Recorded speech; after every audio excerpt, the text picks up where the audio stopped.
Veamos ahora algunas particularidades con respecto a las operaciones que podemos hacer en Python. Como se aprecia en este ejemplo, definimos una variable que llamamos constante a, la que almacena el valor 2.3456. Si bien llamamos a la variable constante, esto no es así.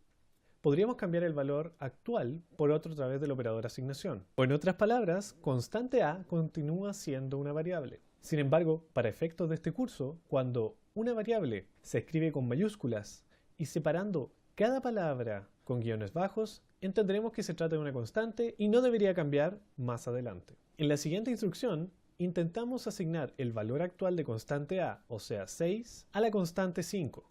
¿Será posible hacer esto? O en otras palabras, ¿será posible cambiar el valor de 5 por 6? Esto no es posible, dado que el símbolo 5 siempre representa al valor 5. Junto con esto, el lado izquierdo de una asignación siempre debe ir una y solo una variable, tal como lo hacemos en las instrucciones anteriores. En otras palabras, esta instrucción no tiene ningún sentido, dado que al lado izquierdo de la asignación hay una expresión.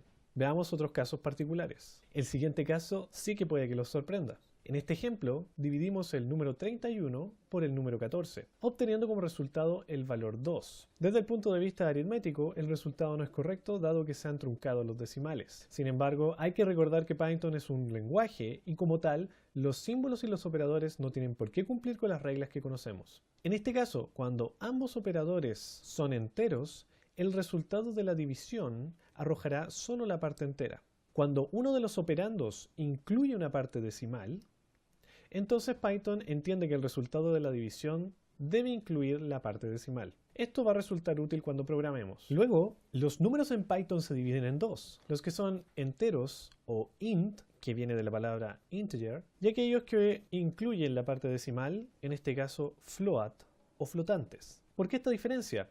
Esto tiene que ver con cuánta y cómo se reserva memoria en el computador para almacenar un dato y por ahora no tiene mayor relevancia. Entonces, una variable puede almacenar un flotante o float o podría almacenar un entero o int. Pero también Python hace una diferencia entre los enteros normales y los enteros de tipo long. Veamos el ejemplo. En este ejemplo, escribo en el intérprete un número que está alrededor de los 2000 millones. Al apretar Enter, Python me responde con el mismo número y todavía podemos ver que es de tipo entero. Sin embargo, si pasamos al siguiente número, o en otras palabras, si aumentamos en una unidad este número, entonces Python nos dice que este número es de tipo long. La diferencia a simple vista es la letra L que aparece al final del número, pero que tiene un mayor impacto cuando hablamos en términos de la memoria del computador. En el primer caso, se reservó una cantidad de memoria que tiene un límite, el límite superior para los enteros.